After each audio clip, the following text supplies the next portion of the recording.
All right, here we go. My friend Safi is dead. It is time for my long and much anticipated review Maxwell Silver Hammer. Perfect timing. of Life is Strange Double Exposure. Maybe double exposing the photo again? Oh, that's why they call it that.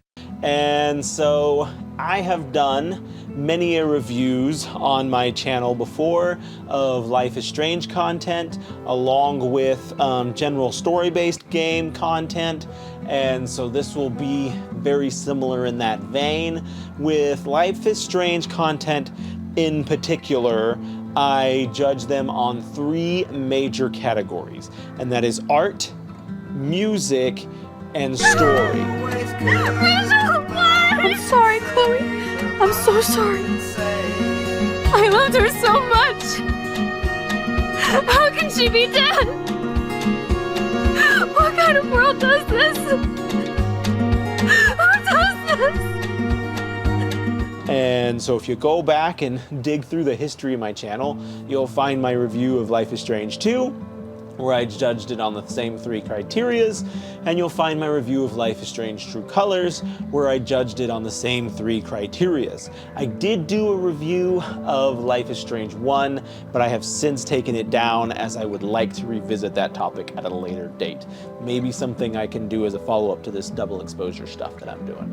But right off the bat, let's start with art, because in my opinion, especially like the first 2 Life is Strange games were like a piece of art in and of themselves. And like gaming is art. And so I'm not trying to say that like these games are art and that other games aren't art. Like games are art, but there's a more in-depth level to the art that goes behind Life is Strange. And what I mean by that is the first 2 games actually were like painted over the scenes. They painted over the scenes to get that kind of graphical concept and visual art style that they wanted for the games. And that was very cool and led to a very kind of unique art style and something that could stick out as something that was specific to the Life is Strange franchise. It's safe to say that as the games have progressed, we've gotten more and more away from that hand brush painted on art style and more to more of a polished kind of game art style. The art style of the new games do not overtly offend me or anything. I'm not bothered by it. No way! No fucking You way! okay, Victoria? It's just less artsy, I guess, than the other Life is Strange games were. Another thing that is good to appreciate on an artistic level in Life is Strange is all the things that you can interact with. And there's always something to interact with and look at and inspect, and they themselves are these neat little pieces of art that are within the game. So it's like the game itself is art, and then there's art inside the game, and it's multi-layers of art. And I would say that from an artistic point of view, double exposure is fine. It does art well enough. Like, the scenery looks good. It's not anything that's gonna like captivate me or take my breath away, but it's good. It's pleasing to look at. It's fine. The art in game, I don't know so much about the interactable stuff. If you haven't been following my series thus far, I didn't actually play the game because I had zero faith that I would like it, and so I watched other people play it and have been basing my reviews on those other playthroughs, and so I don't know how much interactable content there is, but I'm sure any of it looks fine. And so artistically speaking, double exposure passes. It would be like a B, I guess. Sick as hell. I buy a sticker. And I would consider Life is Strange 1 and 2 like an A for reference purposes. And yeah, so from the art perspective, it does fine enough. Moving on from art, we talk about music. And music is an integral part of the storytelling mechanisms for the Life is Strange games.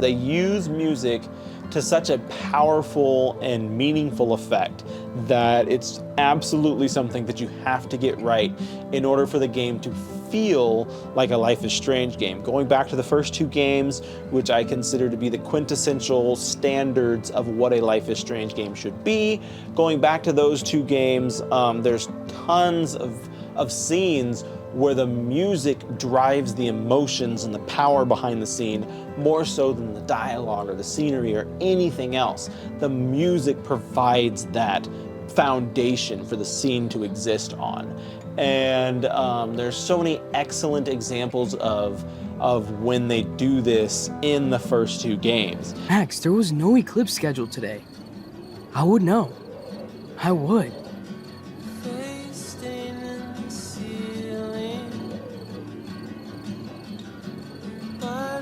I believe you, Warren. I'll believe anything this week.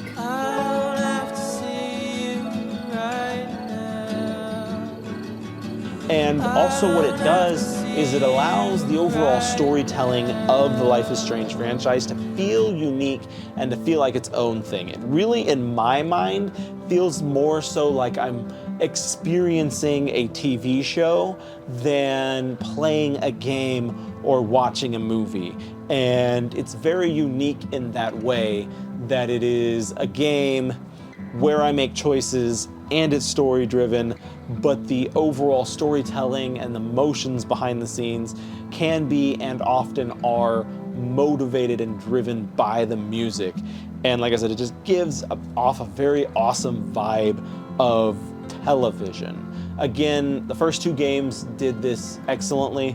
I would always point to them as like, if you want to know what a Life is Strange game should be, play 1 and 2. This game does not do it well at all. I've heard so many people talk about how they feel like the music in this game was good, and I don't understand where they're coming from, because I don't recall ever hearing significant music in the game. Like, they have music in the moments of calm scenes, but in the actual core story of the game, when things are happening, I felt like there was very seldom times where there was even music in the scene. And then when the music was in the scene, it was almost always kind of a background thing, like, oh hey, we're doing this thing, there's emotions going on, there's also music playing, but whatever. The music never really told the story, it never really drove the scene, it never really held any merit or power. It's like it was there because the devs were like, we know we have to do something with music for it to feel like a Life is Strange game, so let's just slap that song over there and slap that song over there, and people will like that, right? That's how that works. And it didn't work. It was not well done. Again, I can't recall a single scene where the music was the driving force of that scene. The music really brought it home. And I can remember, the only scene that I remember that had like significant music, in my opinion at least, and in my memory of the game, was, I think it's the end of chapter 1 or the end of chapter 2, when you discover that, when you find the picture of Max holding the gun.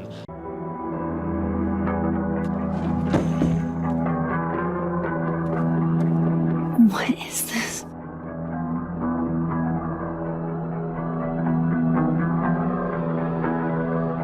Max, you killed her? That, for me, was when music was done the best in Life is Strange Double Exposure, but by comparison to other games, it was still done very poorly. And so I think that scene, in terms of music for Life is Strange Double Exposure, was the best we get, but I also feel like that scene wasn't that great. So all in all, my opinions on a musical standpoint, they missed the mark on that one. They did this a lot, in my opinion, with with True Colors as well. Most of the music was hidden behind one of those moments of calm scenes. So you go and you sit down and you're like, I'm gonna think about my life, and then they play an emotional song and then you move on with your day or whatever.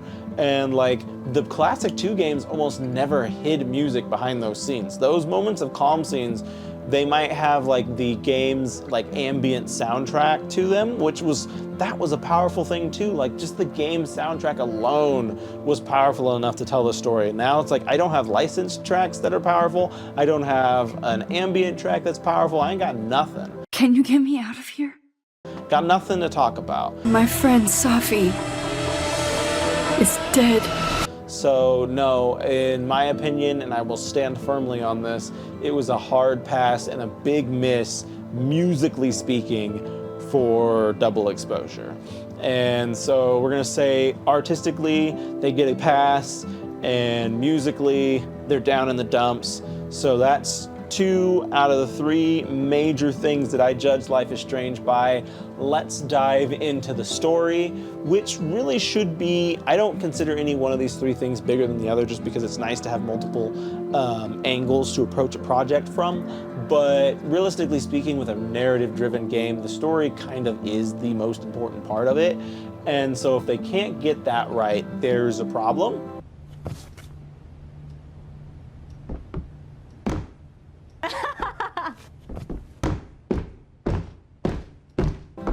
So let's talk about the story. So we're following Max Caulfield, who is now a professor, I believe, or an assistant professor. She's some sort of teacher-esque role at this university for photography, and her friend Safi gets shot. My friend Safi is dead. And then she starts to get her powers back, but they're different powers. And she uses the different powers to investigate Safi's murder and figure out who killed Safi. It at one point in time looks like Max killed Safi. And then we discover that Safi has shape-shifting powers. And then we embarrass Lucas Colmenario. And then Lucas tells Safi something that ruins her life, and then she goes insane, and the rest of the town goes insane. A giant storm hits the town, and then we jump into the storm, and we monkey around with people, and then we save the town, and we save the people, and we make a meaningless choice with Safi, and bar scene, twist ending with Diamond, the end. That was a very quick summary of the game, and if you couldn't tell by my tone, I wasn't thrilled with it. I really feel like Deck 9 either didn't understand or don't understand what a narrative-driven game is, or just don't care to make one. Because, like, one of the biggest things about these narrative-driven games, and I'm not just talking Life is Strange right now, I'm talking about as a genre of games in total. I'm talking about the Dark Pictures anthology, Until Dawn, the Walking Dead franchise, the Telltale games, As Dusk Falls, whatever it is, you are, the player, are somehow in charge of the outcome of this story. It's like a choose your own adventure story, but better. But you're not choosing your own adventure in any of these Deck 9 titles. It is, Deck 9 has a game or a story that they want to tell. They're like, this is gonna happen, this is gonna happen, this is gonna happen. And then we're gonna sprinkle a bunch of meaningless stuff to make the players think that they make choices throughout the game. And they really missed the mark on the endings of Life is Strange True Colors. I don't care what anybody says. I like True Colors more than I like Double Exposure, but gosh, did they miss the mark on the endings, because you get one ending that's fully fleshed out and Gabe straight up tells you everything that happens. And then they have another ending where they're like, who knows what happens? You pick this ending? I don't know what happens. So of course, out of curiosity, I was like, I'm picking that ending. I want to know what they don't know. And literally it shows her performing, and then it cuts to black and the end. And it's like, what was that? So they kind of had a bit of a reputation to upend or to fix walking into this. And people even called them out at games cons and at interviews and stuff, and they're like, are we gonna get better endings than what we had in True Colors? And of course they never gave a straight answer, because answering that is like giving away the ending of the game, sort of, but also because they probably knew the answer was no. So last game it was kind of a binary ending. I was wondering if we're gonna have more than 2 endings in this one. We're not spoiling that. Not only are you not going to get something better than what we screwed up last time, but this is going to be significantly worse. Significantly worse. Unforgivably worse. To make a narrative-driven, story-based game with one singular ending is unforgivable. You are ignoring the very principle of what makes these games narrative-driven games. Life is Strange aside, like, they could have called this game anything, and if they tried to advertise it as a narrative-driven game, I would have flipped them the middle finger and said, go back to school and learn how to make a game. Ready for the mosh pit, Shaka Bra. So that is like unforgivably the final nail, all the nails in their coffin. But even if this game did not have the single ending going against it, if they had a whole bunch of endings planned out that they could do, the story itself leading up to it was just as unsatisfying, if not more so. It starts out relatively interesting enough. No, actually, no, it doesn't start out interesting enough. It does the whole, my friend Safi is dead. My friend Safi is dead. I'm going to investigate her murder thing. Just like I witnessed Chloe get shot, I'm going to investigate her murder thing. Get that gun away from me, psycho! No! And then from there, it just meanders. And it gets interesting with the Max Caulfield twist, and then it very soon gets uninteresting with the Safi twist, and then it's like they don't know how to end the thing, so it just spirals out of control, episodes 4 and 5, and boom, it's over. There's not a single memorable character in this game, not even Max Caulfield, who's the lead of this game and a big deal for this franchise. Nothing she did in this game is memorable. Like, nothing happens and I'm like, oh man, I'm gonna remember that. There's so many things that I remember from the first 2 games. So many things that I can be like, oh, I remember that, like right off the top of my head. I can immediately remember the scene in the first game when you dig up Rachel Amber's body and you got that song playing and it's this huge, impactful, emotional scene. That is Life is Strange. You go to Life is Strange 2, you've got the scene with the fireflies and they're letting the lanterns out in the sky and they're wishing goodbye to their fallen comrades and all the stuff that they've experienced and seen. That is a Life is Strange scene. There is not a single scene in this game that could even attempt to hold a candle to either of the 2 scenes that I've listed. And there's so many more scenes in both of those games that are so far superior to this entire game wrapped up in a whole. Like, one scene of those games makes this game look like a pile of trash. And that's what it is. And it's a shame. I didn't want it to be terrible, but I knew it was going to be terrible because what Deck 9 did with Life is Strange True Colors was not inherently great. And it wasn't awful. I, like, again, prefer True Colors over Double Exposure, but I saw the writing on the wall when Double Exposure came out. Another fundamental problem that Deck 9 has is their lack of originality. They are responsible for creating a narrative-driven, story-based game, and they can't come up with an original story concept to save their life. And so in True Colors, you had the betrayal of Jed. Go to hell.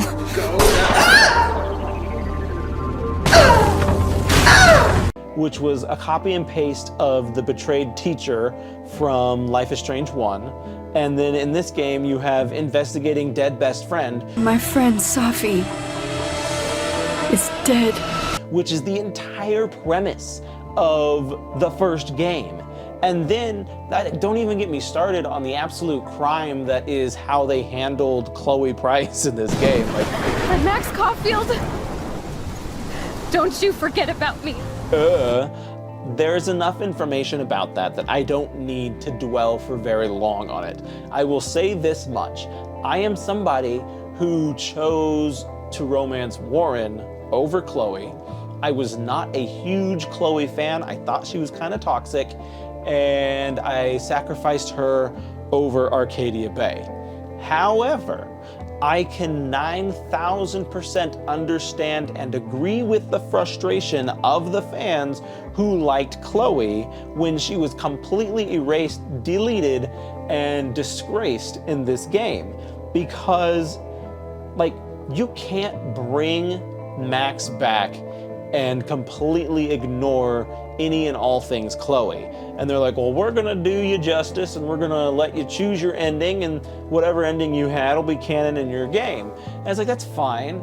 But if I chose to save Chloe over an entire town's worth of people, and you're telling me that we're just gonna meaninglessly break up, and then she's gonna go flirt with Victoria Chase, the like notorious bully from the first game, like, how much worse can you get? You did not read the room on that one at all. Now that we got that mushy shit out of the way, I feel like stage diving. Let's thrash this place. And like I said, I'm not gonna dwell on it. It could be a video in and of itself, just how inconsiderate they were to anyone who was a fan of Chloe, and to anyone who was a fan of Chloe and Max, because like their relation together is almost a character in and of itself. And so, like I said, I keep saying this and I keep going back to it, but we're not talking anymore about the whole Chloe situation. Anybody who's out there knows about the Chloe situation, and I don't need to beat that dead horse, but I do have to point it out because it's egregious. And then they give us just a cast of forgettable characters. I'm sorry, but Moses is boring. There's nothing interesting about Moses. Safi is dead. My friend Safi is dead. And then they try to make her interesting, but she's not interesting. She's dumb. And then Safi's mom is unimportant. Reggie's my favorite character in Life is Strange Double Exposure. Why? I don't know. I just thought he was kind of cool, but he's insignificant. The other guy, the sleazy, preppy president guy, love interest dude, lame. What was her name? The bartender lady, who was love interest lady number 2, also lame. And I remember complaints that people had about Steph and Steph and Ryan from Life is Strange True Colors. And they were like, these characters were very obviously included in the game so that the players would have love options. And they're like, take note that you never see these characters at home. They don't have a house, and they don't have any sort of plot-driven motives outside of the main plot. They strictly exist for Alex to potentially love them, and that is it. And they're at least interesting enough characters to kind of hold their own. Like, even though they're flat and kind of one-dimensional, at least they're good enough to where you're like, I can deal with it. But bartender lady and sleazy prep guy were not interesting enough to hold their own. So it's criminal enough that these characters literally only exist for Max to potentially romance them, or potentially not. I would argue that sleazy prep guy at least had other plot lines tied to him. He was largely insignificant in them in the grand scheme of things, but he at least had other things going for him. While bartender lady was literally bartender lady. That was it. She had nothing else going for her. There's no story significance whatsoever. The couple of scenes that happened in the bar, you could talk to bartender lady. That's it. And so, yeah, again, these characters only exist to be romance options for the main character, which is toxic and dumb and bad character writing. So the story itself was bad. There was no memorable moments, no memorable characters. The story didn't even make sense. None of your choices mattered. And the ending was a hot, steaming pile of garbage. Needless to say, I am satisfied with the results of people being terminated because of how horrendous this game was. And that's not to say that I am happy that people might be struggling financially, and that's not to say that I am happy that people are losing their jobs, though I am certainly happy that there is consequences for making an egregious game, and that there is consequences for kind of lying to the fans, honestly. Like, there's been multiple interviews with the game director specifically, I don't even know the guy's name, where I feel like what he said in that interview does not align with the game that we actually got. And, oh, and the game was very clearly a trap for money. And so all of that is like, you know what? I'm glad that there is consequences there. And I hope that Deck 9 comes back. I don't want them to ever touch another Life is Strange game so long as I live. And honestly, if there was never another Life is Strange game, I would prefer that than seeing Deck 9 have another chance at ruining it, or seeing anybody have another chance at ruining it. If there's another game, it has to be good. Otherwise, I will drop the series entirely. Like, I'm already kind of there, but it's just like, I want so bad for there to be another good one, because it was such a significant, the first two games were so significant to me, and like still to this day have a major impact on my life. I have a sweatshirt of the second game, for crying out loud. That was not easy to obtain. So yeah, I'm disappointed. I'm not surprised. This is exactly what I expected it to be. Though I'm disappointed, I wanted to be wrong. I wanted this to be better than it was, and it was not. And this game has very little going for it. I am going to give it a 4 out of 10. That is less than half. And people will stop by and they will say that I am too crucial on the game, or that I am too whatever, but this game has nothing good going for it. It is a game that looks okay graphically and functions mostly. And that is the only two things it has going for it. And if we live in a world where that is the only two things that a game needs in order to be good, then I guess I should just stop playing games. At the end of the day, I thank you all for stopping by. I write books, I make my own independent animation on YouTube, so if you enjoy my content, please go and check those out and support me. Otherwise, I might have more double exposure content coming out, I don't really know. I feel like there's more content that can be made, but it all turns into this negative fuel pile of hate, and I don't know that I want to spread too much of that on YouTube. Bloom and Rage is coming out, so I'll probably actually play that one, and I'll cover that one too. So between all of that, there'll be something out there for you to watch. Maybe go back and watch some of my Life is Strange 2 content, I don't know. But please, if nothing else, don't go buy a copy of this game. Don't give them a cent worth of your time and money, and have a good rest of your day.